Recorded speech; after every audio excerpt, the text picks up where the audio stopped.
Elvis could be at his most charming during his many meetings with the press, which also marked momentous events in his career as they happened.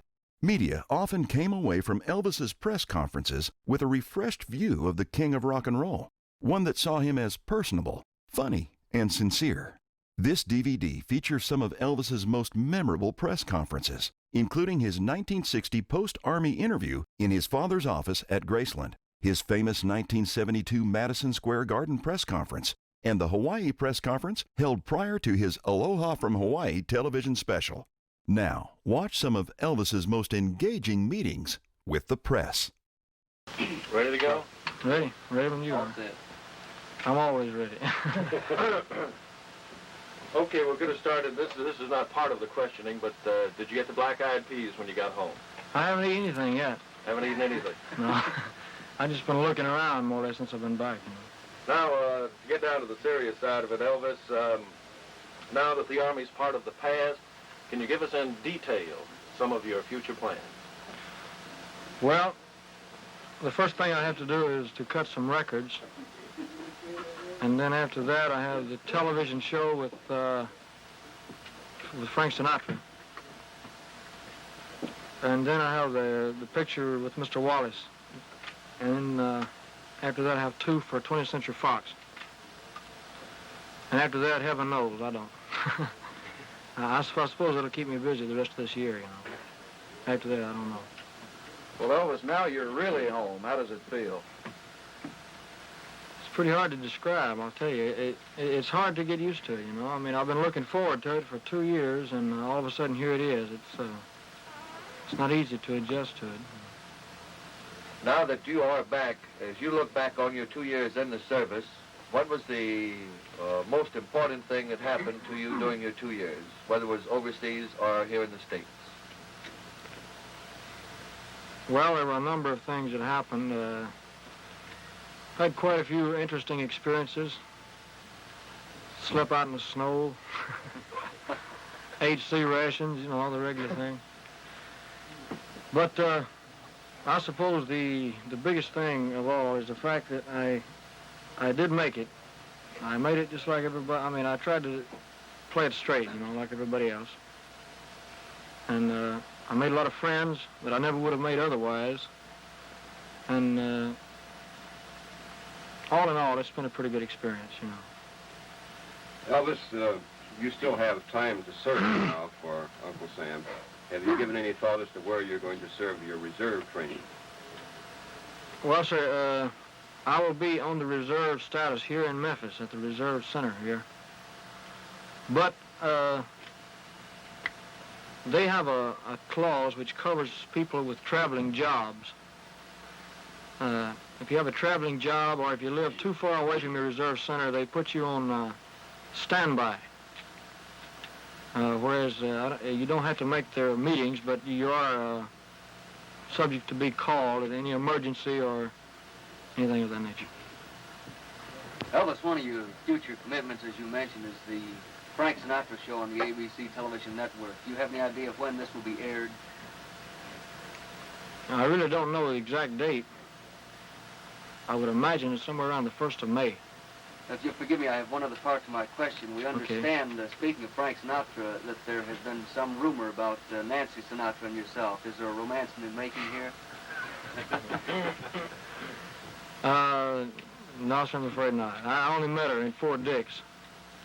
And she gave me a gift from Frank. And it was very brief. I think she's engaged to Tommy Sands. I don't think he would appreciate that. Thank you very much. Elvis, you think the music has changed since you've been out of the service? I mean, since you've been in the service?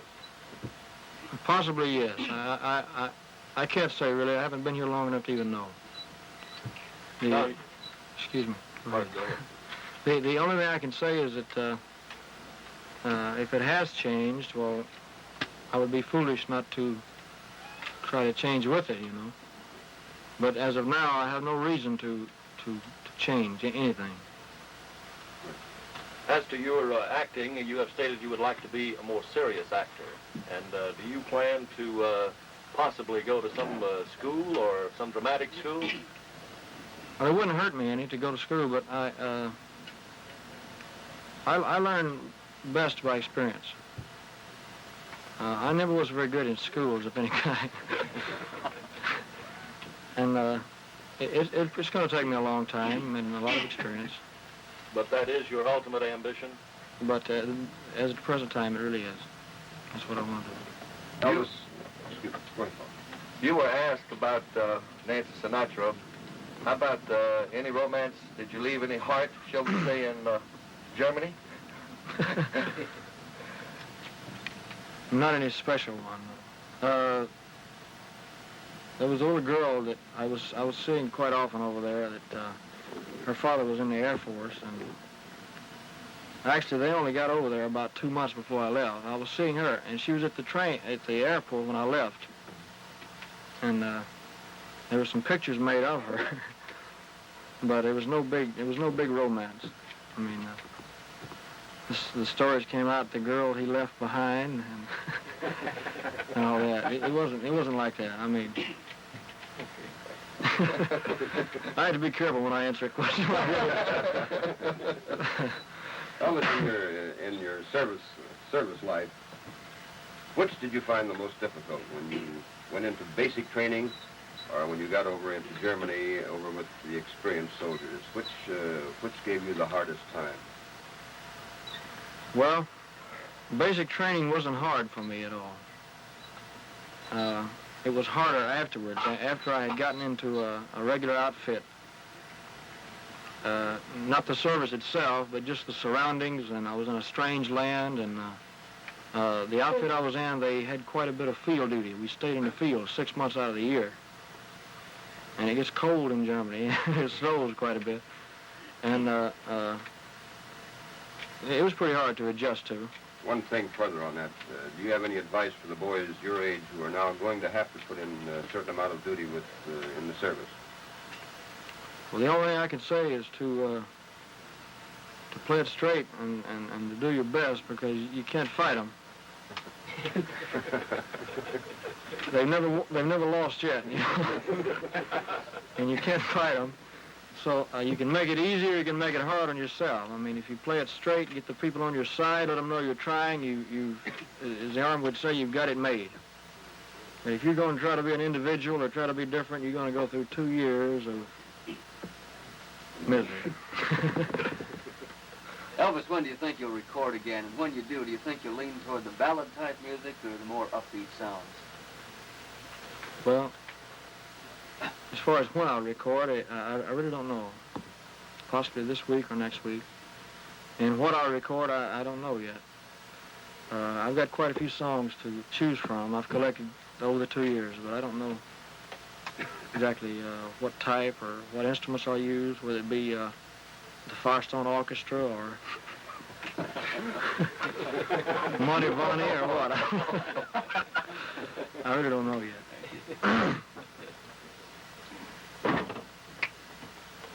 Shoot. Well, you said that at the train that that you wanted to get back to what you were doing, and of course that is singing and entertaining. And I take it from that you really enjoy what you're doing, or what you were doing before you went into service. Oh, yes, I do. In fact, that was the hardest part of the entire military service, is being away from it. Being away from the fans and just being away from show business altogether. That was the hardest part of all.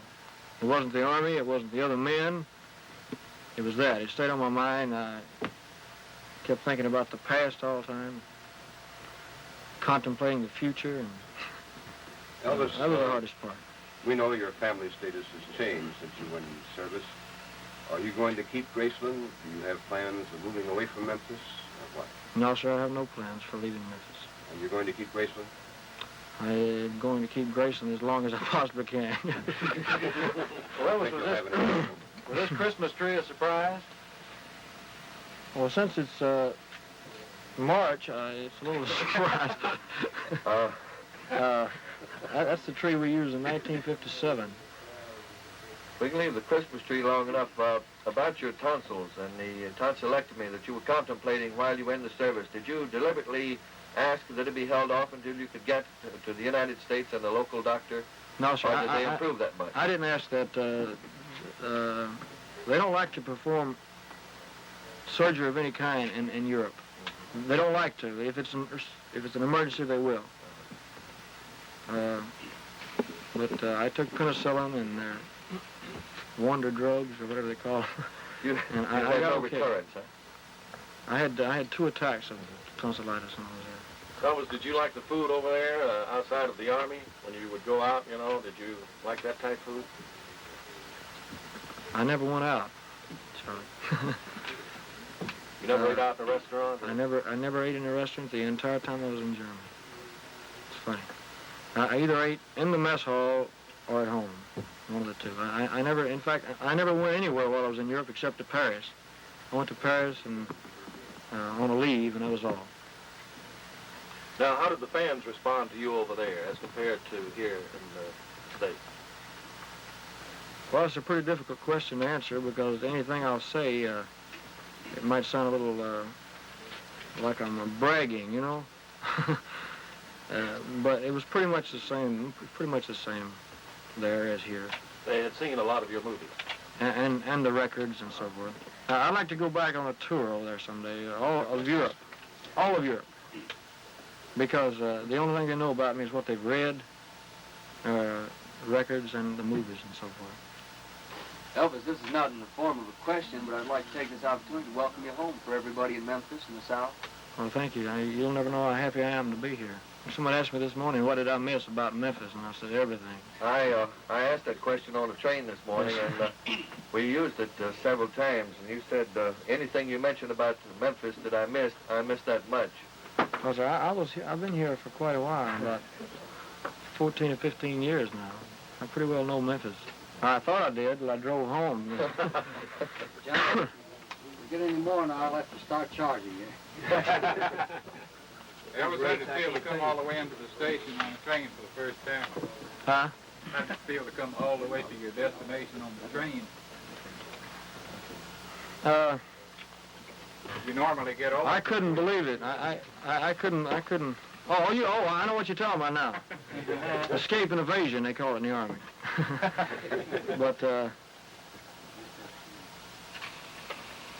I don't know. I mean, I was hoping there'd be some, people there at the station.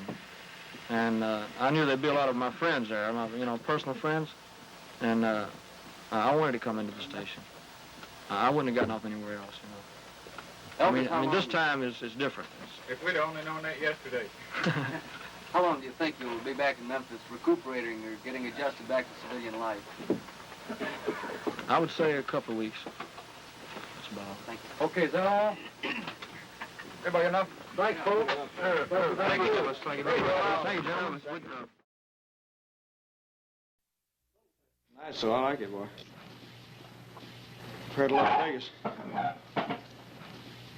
What made you decide to come to Texas? Well, to tell you the truth, I started out here in Texas. I think the first shows that I worked was down here, man, around Houston. Remember what all over locations Texas. you worked here in Texas? Well, I worked Houston. I worked Corpus Christi. Every little town in Longview, man. You name it, I've been there. Really, I've been all over Texas. What do you think of Texas? I like it. I like it. Elvis, can you Really give enjoy us, I understand with all the big engagements like Las Vegas, etc., the reason why you selected the livestock show and rodeo this year? Well, they asked me to do it, and I was anxious to do some live appearances. It'd been a long time since I've been on stage in front of anybody live. And I was anxious to do some live appearances, and I thought it'd be a good opportunity to get in front of the people. Have you ever seen the inside of the dome before? Never have. It scares them. It's a big place, man, You've been known in the past as a king of rock and roll. Do you think your style has changed now from the days that you were king, or do you consider that still your style? Well, I think the overall thing is improved. The overall sound's improved, I mean. But I think it's according to the songs, you know. It's just according to the songs. Is your stage presentation still the same way it was, or have you improved on that? Well, I just do whatever I feel on stage, you know. As I always did that. Are you going to keep making films? I hope to. Well, I like to make better films than the kind I made before. Well, better than the ones I made before. You know. I mean, Western. Excuse me, I can't take this fresh air, man. I'm used to the garbage can at the International Hotel, man. If I can't smell some garbage, I don't feel at home, man, I'll tell you. Do you have any films in the making right now, or any plans? No, there's nothing in, as far as I know of, is there, Colonel? Anything in the workings? I can't commit to myself. An 8mm Walt Disney special we're doing next year, I think. I don't know. We're shooting some now, right? There's nothing as far as I know, no.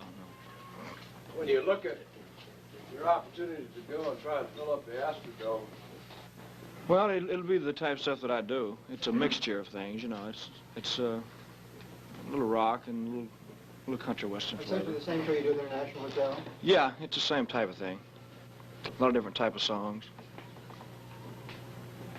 So I just hope I can put on a good show, mainly. What happened to the Jordanaires?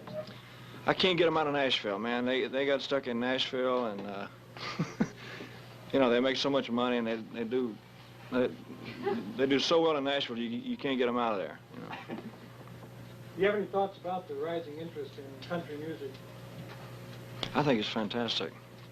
You see, country music was always a part of the influence on my type of music anyway. It's a combination of country music and gospel and rhythm and blues all combined is what it really was. As a child, I was influenced by all of that. Do you consider yourself basically a country music singer then? I would hate to say strictly country because of the fact that I liked all different types of music when I was a child, you know. Of course, the Grand Ole Opry was the first thing I ever heard, probably. But I liked blues, and I liked the gospel music, gospel quartets and all that. Did you ever pull out any of those old records from the Sun label and listen to them at all? They sound funny, boy. They got a lot of echo on them, man, I'll tell you. But that's what I mean. I think the overall sound has improved today, you know. In other words, you are available to the public only in films. Yeah. For a long period of time. Well, I think the most important thing is the inspiration that I got from a live audience. I was missing that. I didn't. Was it rough at the International? Was it a little bit of a strain on you after not being out front of them? It was always tough, but I enjoyed it. I enjoy it. Like I know I'm going to enjoy it here because it's live audience and it makes a world of difference. Let me ask you one thing. What's your father up to? He's around here somewhere. Ask him. I don't know. Daddy, what are you up to? Skip the phone. Miss Presley? Elvis, there's evidence of Mr. Elvis's father, Mr. Vernon Presley. Could you come right in and sit down? Lorna, don't sign nothing unless I check. I can't write. I never signed nothing. It's just fresh air, man. Elvis, there's quite an evidence of sartorial splendor. Does this indicate that the... What? What? The attire is not one that we're familiar with seeing? It's, it was taken from a karate suit. Just a regular karate type outfit. Are they coming to get me? Is that it? I mean, does this indicate that with your type dress and everything now that you're changing a little bit of style, perhaps, in deference to what you did a few years ago? I don't know. I think that you'd have to see the show. You know, it's difficult to tell. I don't feel any different. You know. I don't think the dress has that much to do with it. I got the idea from a karate suit because I studied karate for a long time, and I had to make up a couple of suits like it. What do you do for relaxation? You said you studied karate. If you can relax doing this, I don't know. No, I read a lot and go horseback riding and stuff like that. Do you still live principally in Memphis? About half the time, yeah. Half the time in L.A. In the show you have planned for the Dome, do you plan any of the old songs, some of the first ones? I'd like to, you know. Any special ones? Try a couple of them. Just to see if they work. We're really glad to have you down. Thank you very much. Good to see you, kid. Elvis, let me pin this on you. This is your official badge. And we got another one. Didn't want to put your name on. Not that people didn't know who you were, but we were afraid they'd be trying to take it off for a souvenir. We won't pin that on you. Mr. President, it's a real pleasure to have you down here with your son, too. Thank you. We think we're going to set all kinds of records down here. I hope so. I hope I can give them a good show. That's the most important thing. You will. No question about that. You sure will. If I can give them a good show, then I feel like I've done something. You will. What's the biggest live crowd you've ever performed for? If I'm not mistaken, it was in Vancouver, Canada, Winnie Colonel. Cotton Bowl. In the Cotton Bowl in Dallas. It was about, 25,000, I guess, something like that. Is Mr. Gracie I here? think. They're great. That's one of the men that started our livestock show. One of the great. Mr. Chris Caramanis, who was That kind was sure enough nice. to bring us down here. This is Mr. President's son, Bear Gracie. I think he deserves a little recognition. Well, I think so, if it's the right type of song. I think so. It's the right type of material. You've made a couple of songs. But yes, I have. I did, like, in the ghetto and, I don't know. I wouldn't like to do all that type stuff, you know. Well, in other words, I would like for everything to be a message, because I think that there's still entertainment to be, you know, considered. Introducing Mr. Vernon Presley, Elvis Presley's father. Mr. Presley has a friend coming out.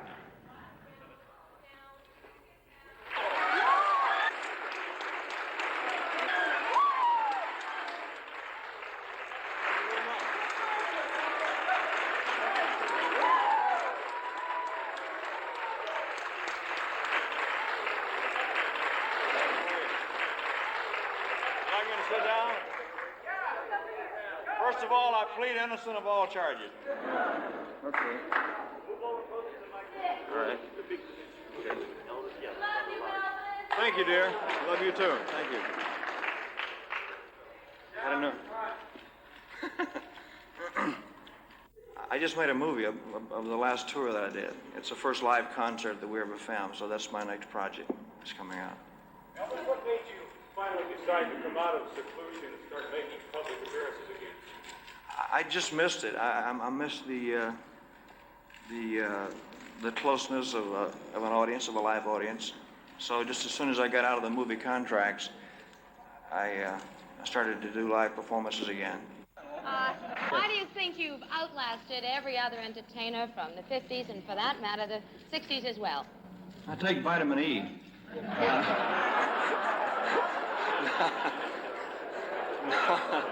I was only kidding. I don't know. I just embarrassed myself, man.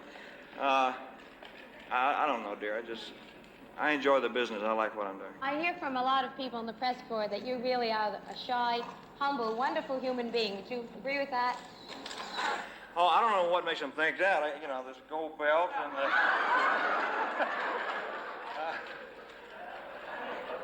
No. No, that's it.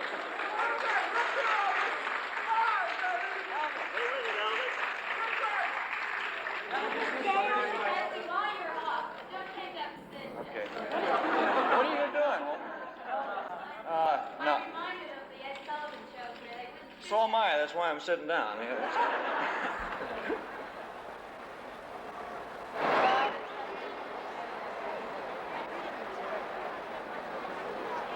Okay. Get down and talk a little bit. Get your pictures later, please. I think it was a matter of not getting the building, the proper building. We had to wait our turn in order to get the building. Couldn't get a good building in 15 years. No, all kidding aside, we had to wait our turn to get into the garden, you know.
stopped using that greasy kid stuff, too.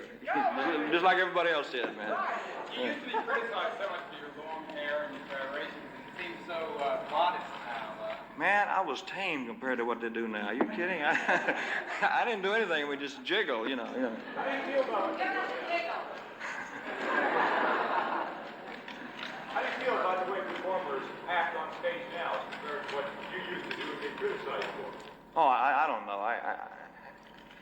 I really can't criticize anybody. In the entertainment field, I think there's room for everybody, and I hate to criticize another performer, you know. Elvis, are you satisfied with the image you've established?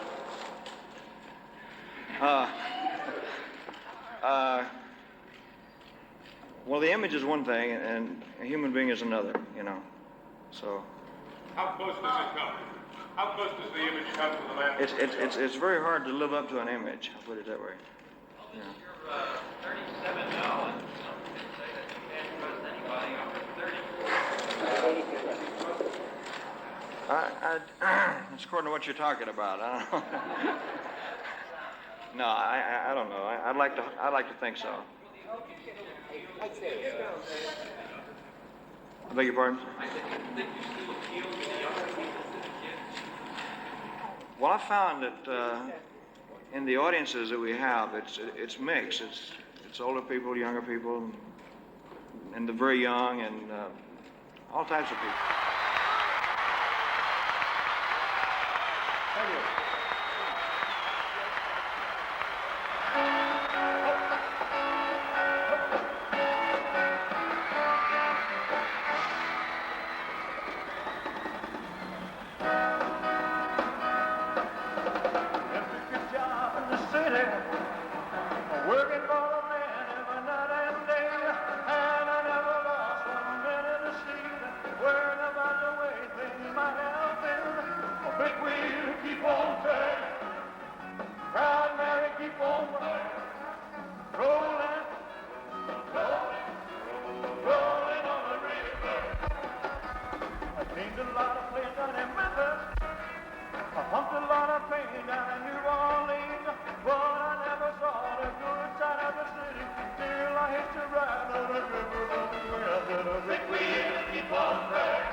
Talk to your father? Will I talk to my father? Can we ask him a question? He handles all my personal affairs. Can we ask him a question? No. Can we ask your father a question? Oh, sure. The other Mr. Presley. At what point did you realize that your son was more than your son and now a very, very famous person? Well, it's kind of hard to say. You know, it happened so fast, it's hard to keep up with it, you know. It just boom, overnight, and there it was. So I'd say maybe probably 1956, the first television show. Do you have any regrets that he's become that big? I tried to tell him sooner, but he wouldn't listen. No, I have no regrets of it. In fact, I have enjoyed it, really. Well, all kidding aside, it happened very fast to all of us, my mother and my father and all of us. Everything happened overnight, and so we had to adjust to a lot of things very quickly. A lot of good things, I might say. Senior, after Elvis got famous, do you think he changed in any way at all? No, not really. I can't tell that he changed it. Elvis? I sweat more. Yes. But Daddy was a lazy and slow cow. Claimed he had a bad back. All her brothers were fit for her. She didn't want to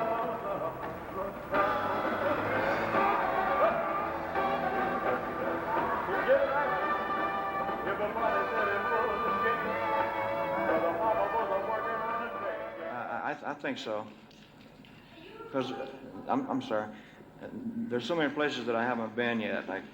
I've never played New York here, you know.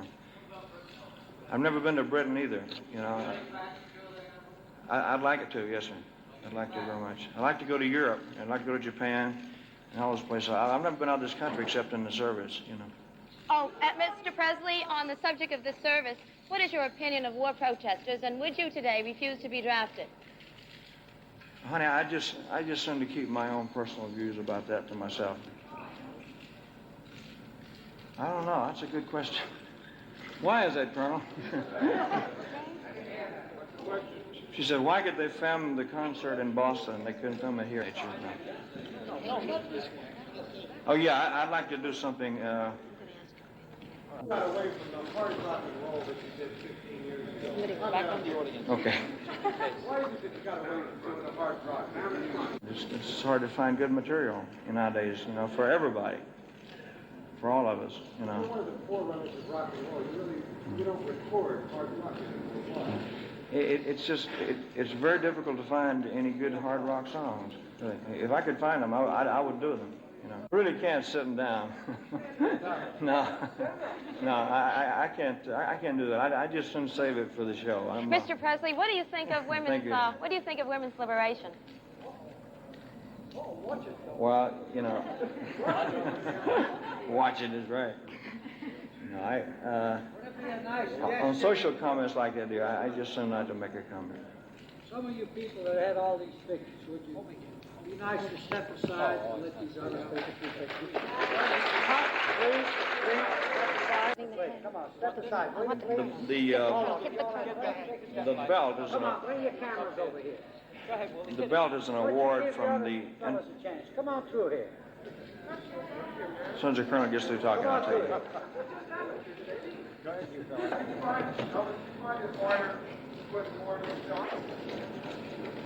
I can't. There's a lot of them. I can't think of any right offhand. I like to live up to my reputation of being a nice guy. This is it, folks. Beautiful, baby. I've got to go back to rehearsal, folks. Thank you very much.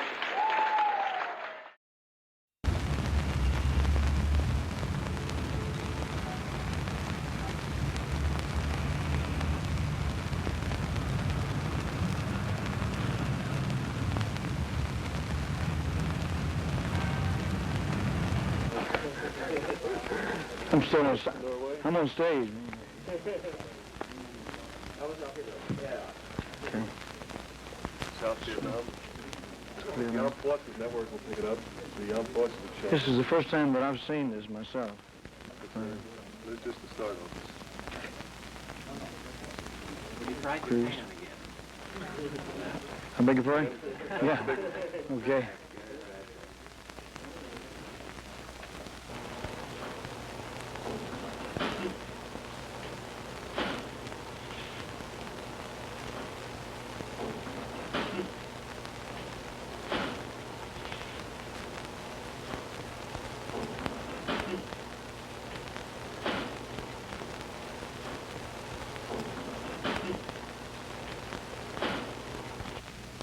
I really should start this conference off by congratulating Elvis because we will have two new firsts.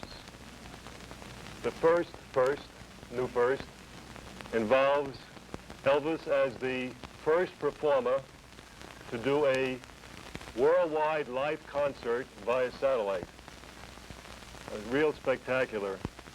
And the second is that we will have a worldwide album via satellite. All of this has been made possible by the joint efforts of a lot of people, and especially including Colonel Tom Parker. Elvis, again, my congratulations for this spectacular. Thank you, sir. Thank you. It's very hard to comprehend it because in 15 years it's hard to comprehend that happening. You know. To all the countries all over the world via satellite. It's very difficult to comprehend. A live concert, to me, is exciting because of all the electricity that's generated in the crowd and on stage. But it's my favorite part of the business. Is a live concert. How do you pace yourself? Sir? How do you pace yourself? You mean physically, vocally, or whatever? So you are up when you need to be up? I just, I exercise every day. I vocalize every day. I practice if I'm working or not. So I just try to stay in shape all the time. Vocally and mentally. Which is harder? Well, both are tough, you got to work at them, but I don't mind it, it's worth it. I must say this about when we first approached the various countries around the world, Elvis is certainly the only performer that could do this today.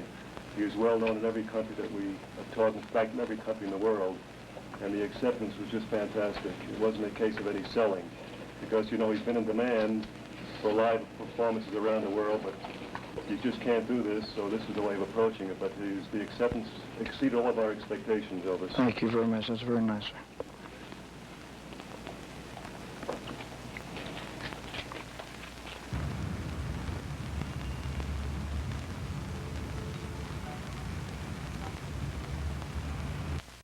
Below Mississippi, and songs like Heartbreak Hotel to posh nightclubs in real hotel settings like this. And even further to the audience of 1 billion that Colonel Parker predicts will view Presley's worldwide concert next January. Sincere. Presley joined RCA Record President Rocco Laganestra to announce the concert, and nearby, as he always is, just out of camera range, Colonel Tom Parker, there, in the hat, real flesh and blood. Just like the image he created, Elvis Presley, who talked about the evolution of that image. Well, now they shoot me all the way, see, so just the waist down. Now, but I would like to think that I have improved as an entertainer, and I like to get the rapport with an audience, because it's a give and take thing. If you can do that, it works. If the artist or whoever is performing can get that kind of rapport going with the audience, then it pays off. It's good, But do you feel that you have more of that rapport now than you did 15 years ago? I couldn't answer that. I really couldn't. Most of Elvis Presley's early music contemporaries are now merely footnotes in the history of rock and roll, or resurrected in some nostalgic gathering. That's because they didn't have the one thing that Elvis Presley had, Colonel Tom Parker, the shrewdest manager in the business. Jim Brown, KNBC News, Las Vegas. I'll probably stick to English mostly. I've done some songs in Spanish and Italian, German, and different things like that. So I don't know, Yeah. Listen. I'd just like to say before anything else that it's a great privilege to do this satellite program, and I'm going to do my best, and all the people that work with me, to do a good show. It's just pure, entertainment. No messages and no this and that. Just try to make people happy for that 1 hour that he comes across. If we do that, well, then I think I've done a job.